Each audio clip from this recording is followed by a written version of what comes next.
I don't know why that's so funny. Every time we do it. Every time. So we're going out tonight, and I thought that I love holiday parties. Holiday parties are among us, and we're both wearing a little bit of makeup. Our daytime makeup, like daytime, our quick 5-minute face. Yeah, mine is more like my 40-second face because I only have foundation on. But what we wanted to do was show you how we go from day to night. And well, Vic's gonna show us how she goes from day to night, and she's gonna teach me how to do a smoky eye. Yeah. And talk me through it. Yeah. While she's making her perfect one, so hopefully mine turns out as nice as hers. It will, under my tutelage. Tutelage. She said tutelage.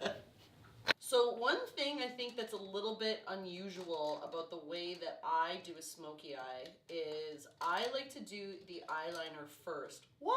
I know, but yes, I like to do it first because then I put all the other makeup on top, and instead of having like a really obvious line, which if that's what you're going for, then all the power to you, but I like it where it goes on top so you end up with a little bit of a candlelit glow. So I'm gonna do black liner, but I think you should do navy blue. Ooh, I love it. Yeah. Now we're gonna start with tight liner. Chin close to the mirror, and if you open your eyes wide, think about almost like putting mascara on, and you're gonna aim for the lashes and just go all the way across where you have lashes. I'm literally like this, like trying to make my eye. A lot of people think they need to hold their eye, but if you have the right stance, you don't need to hold your eye. Keep your eye open to do the top, and I literally just go all the way across my lashes. Bop, bop, bop, bop, bop. Bop, bop, bop, bop, bop. Bop, bop, bop, bop, bop.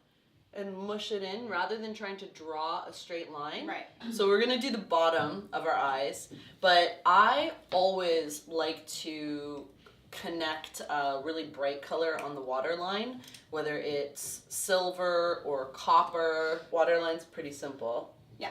If you're gonna do... Waterline and eyeliner are my best friend. Yeah. If you're gonna do eyeliner, like a darker eyeliner on the bottom, which I'm also going to do, and you also want to do a waterline, like a brighter color, do the waterline first. And the other thing we should mention about the waterline is, like you did, like you can do it messy. Like don't be like scared that you're going to go out of the line or whatever. Like it's better if it's messy because it gives like a bolder statement, and then you're going to go over it with more makeup anyways. Even though I did black on the top, now I'm using blue on the bottom. And I'm, rather than trying to draw a really exact straight line, I have it just very subtly on my brush, and I'm kind of adding the blue to the silver all the way across. It just naturally happened on my eye, but I'll add a little more. Yes. Okay, next we're going to use ponytail brushes, which are my favorite. Here you go. And I love, when I'm doing a smoky eye, to do a little bit of bronzer in the crease. I call it the mini eye lift. If you keep your eye open for this and put the product on the place that the skin hangs down the lowest. And what this does is it gives you this illusion, like see how this side of my eye looks like it's trying to eat the rest of my eye and this side looks like it's been lifted? It's an optical illusion, so it lets you know where your crease is. I actually even do this when I'm not doing a smoky eye. I do it for like every day. We are actually going to add some darker colors to our smoky eye, so I'm doing kind of like a medium brown on top of that so you can see the crease a little bit more. Right on top of the liner. Oh, right here, right? Just, yeah, exactly right over the liner and just a little bit up into the crease. Yeah. When I'm doing the side, I'll take a little bit of that black and I'll draw it down so that the two meet. Connect, yeah. And then what ends up happening when you look at the difference between my two eyes is this one just looks bigger because I've drawn it out a little bit more, and this one seems to end a little bit shorter. We have a lot of all the dark on. Now we're gonna add some light. We're gonna use a Charlotte Tilbury product. This is called Eyes to Mesmerize. At this point, if you look in the mirror and you're like, am I getting a little dark? Like a lighter color on top will give you exactly what you want. So I'm going to use a foundation brush. You can also use like a concealer brush, rather. You can also use your finger, but because I don't want to wreck everything I just did, I'm going to use this brush. So we're going to start it on the inside of the eye. So right on the inside of the eye and a little bit on the lid. So see where I put it? Yeah. So it really brightens up. Basically, anytime I put any color one place, I like to put it all different places on my eyes. I'm also going to bring it into my brow bone. Any brightener, because we talked about darker makes it smaller, brighter makes it bigger. So I want to give the illusion that my eyebrow is being lifted. Yeah. So why does yours look so perfectly blended and mine looks kind of choppy? Where do you feel like it looks choppy?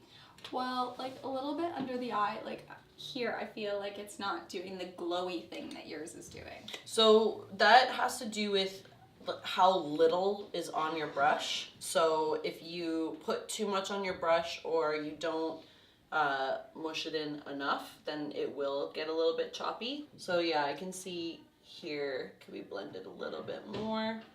Really like blend, and when you think you're finished blending, blend some more. Sometimes I will have literally 4 seconds to do a quick nighttime eye from my daytime eye.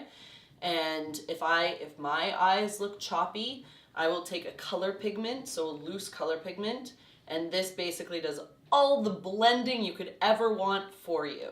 This color is called brown blue. For this, basically I want to touch it on all the outside of the eye and over top of the liner. The first point you want to find is your lowest point, which is right beside the bolly of your nose. So the second point you want to grab is through the center of your nose, through the center of your eyes, on the side. And that's your highest point. Most people's highest points are too much in the middle of their eye. And that's where you get that kind of weird Botox eye. Created a triangle. You connect those dots. So you connect the one on the bottom to your highest point, the one on your highest point to your ending point. We're gonna do some bronzer and some blush. Rule of 3, it's coming, I know it. Bronzer rule of 3. The rule of 3, so picture your face like it's a 3. And these are the areas that you want to shade with bronzer. Honestly, this helped me so much when I was starting to kind of experiment with makeup. The only thing that I always tell people is you want to start your rule of 3 in this spot, because sometimes people start the rule of 3 in their forehead, and if you have a small forehead like me, it's too much bronzer on your forehead. Another way to think about bronzing is I bronze more of the outer part of my face rather than the inner part of my face, and that also just kind of tucks everything back and looks nice and polished. Now, we did shimmery on the eyes. Yeah. I have a shimmery palette here. Yeah. Would you do shimmery on the cheeks, or do we keep it more matte? I like to do it a little bit more matte, but sometimes I'll put a shimmery blush kind of above the blush if I'm feeling extra fancy. Yeah. So it just gives you more of a rounded look. But right now, we're going to do matte blush on the cheeks, right on the apples. Pop, pop, pop. I know I've taught this to Amber before, so she's a perfect student on this. Blush, Oh, whoa, look what I just did. I know, it looks good. How do we fix that? Really flushed. Okay, so the way you fix it is you get the rest of it Oh, off. I did the same thing! It's because I was copying how much you put on your brush. And I wasn't looking, yeah. So the way you fix it is I use the remnants of it to go on the other side, because you basically want to get your brush empty. Right. As empty as possible. The other trick that Vic taught me that I love, if you feel like the colors on your smoky eye are not really matching maybe the lip that you're gonna do or the blush, then you take the blush that you're using and you put it on your brow bone. Thank you so much. I learned so much from that video. Good. What was your biggest thing that you learned? Blend, blend, blend. Yes. I knew this already, but I feel like she really hit home with it today and showed me how to do it. So we are gonna lips. Makeup balm. Essential. Beautiful. Just in case. Do we do it?